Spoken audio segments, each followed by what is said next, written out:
All right, today is day 17. A lot happened today. I woke up with my shin splints hurting a lot, which is so annoying, and it's because I was just walking last night, just pacing and thinking, and somehow that reactivated them. So I'll talk about that later, but let's get into it. All right, woke up with 171 pounds today. Today I'm doing 20 minutes of swimming. I actually did 2 shin splint stretches, and I did 2 trigger sessions. This is my physique in the morning. Again, not much change. I was a little disappointed to see my weight at 171 pounds. Again, it could be water weight, but still, I'm human and the numbers get to me a little and it makes me think that I'm doing something wrong. Obviously, I'm going to keep pushing forward, not change anything, and just see if my weight is going up over a period of time versus just like day to day so that I can actually know if there's something in my diet that I need to tweak. Praying I don't, because I don't want to have to eat more than I am already. Yeah, and then this is breakfast, typical, and then again, I forced myself to drink 750 milliliters of water after. I find that, just making myself drink water after I eat is a really convenient time, and it's not really hard because I'm already just in eating mode, and it helps me just, get my daily, hopefully like 3 liters-ish in. Yeah, and today's my first trigger session. So, actually, I'll let this play. Yeah, incline bench, nothing crazy. Same notes as yesterday, felt good. Actually, it didn't feel as good today. So I have a rotator cuff injury from my senior year of high school where I was being really stupid. And with no strength, I was trying to, on the floor, dumbbell chest fly, 30 pounds in each hand. So obviously, my wrist can't support that kind of weight like this, and it tore. I never went to PT for it, which is very not smart on my part. And for that reason now, I can, with my, hopefully you can see this, with my right elbow, I can hit the wall. With my left elbow, it hurts. And when you're benching, you want to have your elbow stacked and your wrist stacked with the weight, which means the weight is here and it all kind of falls in this one line so that everything is as stable as possible. But that kind of requires me to do this 90-degree angle with my left shoulder. So that hurt a little bit here because I actually wasn't making an effort to keep them stacked. And that's something I do later on, and that helped.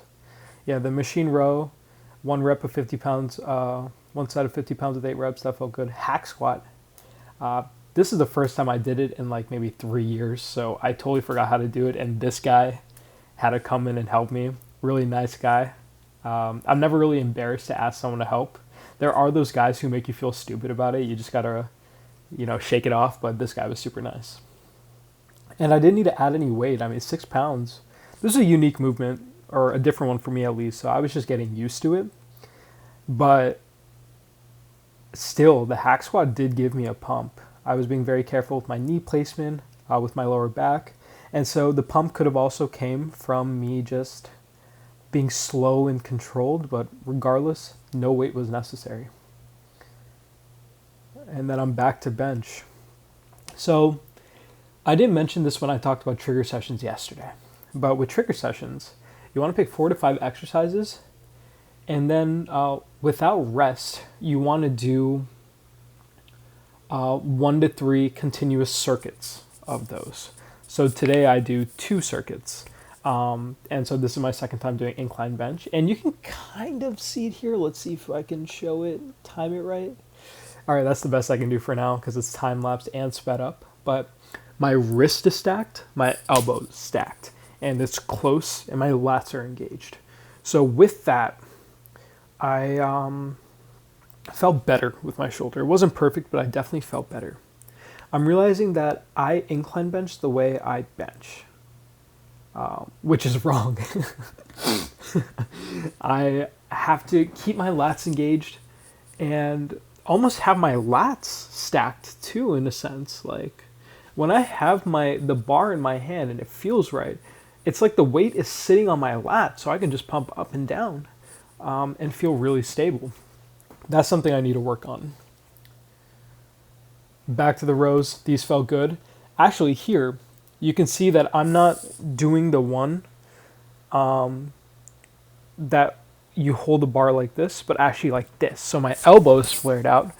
And so this targets more of my upper back and less my lats, which I liked because I think I have a very lat heavy workout with all the pull-ups I have to do for the physical screening test for the Navy SEALs. But this helps my upper back, and also it hit my rear delt, which means I didn't have to do a rear delt exercise for my trigger session, which was nice. I'm always looking to do 2-in-1 things. Compound movements are generally my go-to just because I can get more with less effort. All right, shin splint stretch. Back at it with a long stretch, but I actually noticed something today, something different. I have to go back farther and farther to get that stretch in my shin and calf, and that's a good thing because it means that I'm getting flexible. And today I actually touched my toes for the first time in a long time. So these stretches are carrying over in a lot of different ways. Then I do this hamstring stretch. Agony. I mean, you can kind of see my face. You see it in the thumbnail of this video too, but I am just struggling during these, which is a good thing. Now, today was a little different, right? Because with this hamstring, I guess towel or shirt stretch in this case, I'm pulling the hamstring towards me and lifting up my neck to create a stretch all along the back leg. But in this case, I wasn't just holding it in one place, but I was actually rocking my leg back and forth. So letting it go slightly out of stretch and then back into stretch. Slightly out of stretch and then deeper into the stretch. And I did that for 60 reps because I kind of timed each rep to be around a second. In reality, this isn't 2 sets of 1 minute, but rather 2 sets of 60 reps for each leg, if that makes sense. 2 reps of just back and forth. All right. Got the name. Oh, I also got the names for these stretches today. This one's called the anterior compartment stretch, whatever that means. But basically, it just stretches the front of my ankle. And you can see that I'm just, flexing it, or not flexing it, but stretching it. The form got creative by the end. I mean, you can just see I'm just doing whatever to get that stretch. I'm moving. I'm like, I look really dumb here, I'm sure, to someone who doesn't know what's happening. Like, I have this camera recording me, and then at the same time, I'm just like completely sprawled against the floor. But whatever, we move. And then after this, I pounded it another 750 milliliters. Actually, I didn't do it all in that one go, but I was drinking it over the day, and then I finally finished what was left of another 750 milliliters. At this point in the day, I'm at 1500. All right, then I just do a sauna session after, because if you watched my sauna video, then you know that 4 to 7 times of sauna use during a week is associated with a 40% reduction in all-cause mortality. That's probably my favorite phrase I say to everyone. But anyways, the sauna for some reason was so stupidly hot today. So I was in there for 7 minutes. I mean, I've been able to do 40 minutes in the sauna, but still, I have my days where I just need to step out because it's a little overwhelming. You can see here that my hands are going like this, and that's me smelling rosemary oil. But I had to tap out, man. And I want to save my energy for the pool, too. And today, so you can see a clock right in the back there, but I do 20 minutes in the pool. And I've definitely improved in swimming, so let's go. I used to be winded by just doing 1 lap. Today I was doing 5 laps, and I felt like I hit maximum 60-70% heart rate. It's really hard for me to quantitatively describe how much I've improved, but I know several things. 1, I'm getting better with breathing. 2, the movement of the freestyle stroke is making more and more sense to me. There was actually a lady in this pool with me as well in the beginning, and I was watching her do it, and I noticed that she kind of wraps her arm around, and then starting with her fingertips, puts her hand back in the water, and then brings it back like this, and that's how she's doing it. So basically, she's entering the water really easily, and then gliding her hand along to create thrust. I started doing that as well. My heart rate isn't super elevated, although I'm trying to keep it elevated because I want this to be doing something. My legs aren't giving out as much because, with my legs trying to like flutter or whatever the word is, my thighs would get really pumped and it would get super tired, but it's getting better.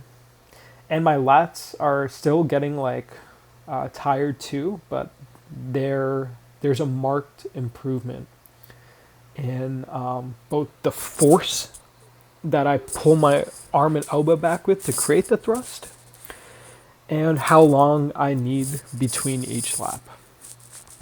I'm getting better, which I'm very happy about.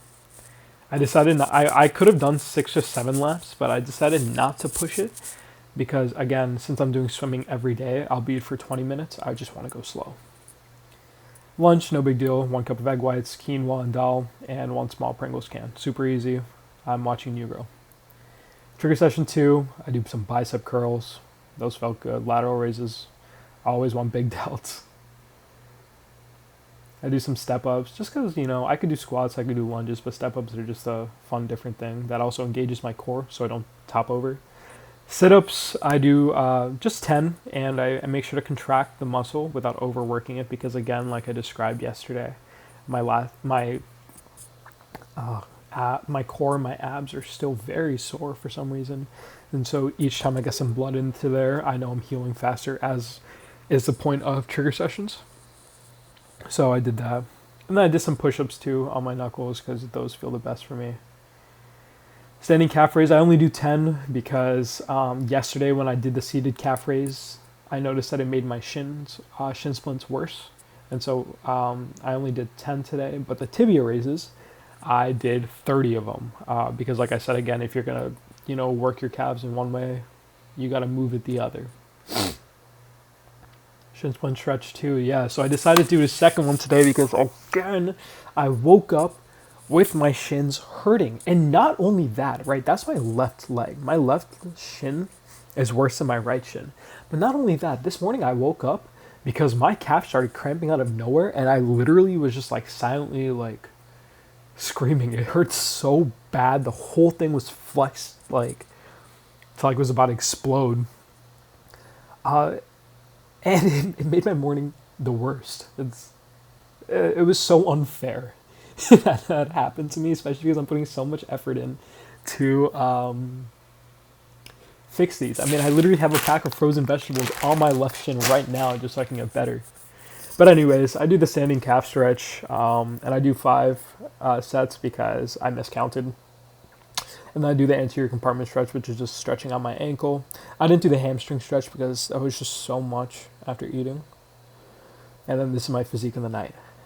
Look at that back. My back is my favorite part of my body. My legs are the biggest. My back is the most aesthetic.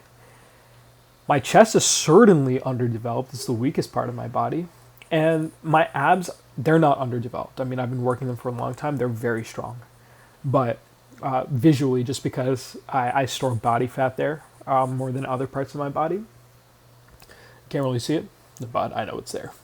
This is me trying to flex and find the abs. I play Where's Waldo with myself every day with no hope or no luck really, but it's still fun to feel like a bodybuilder.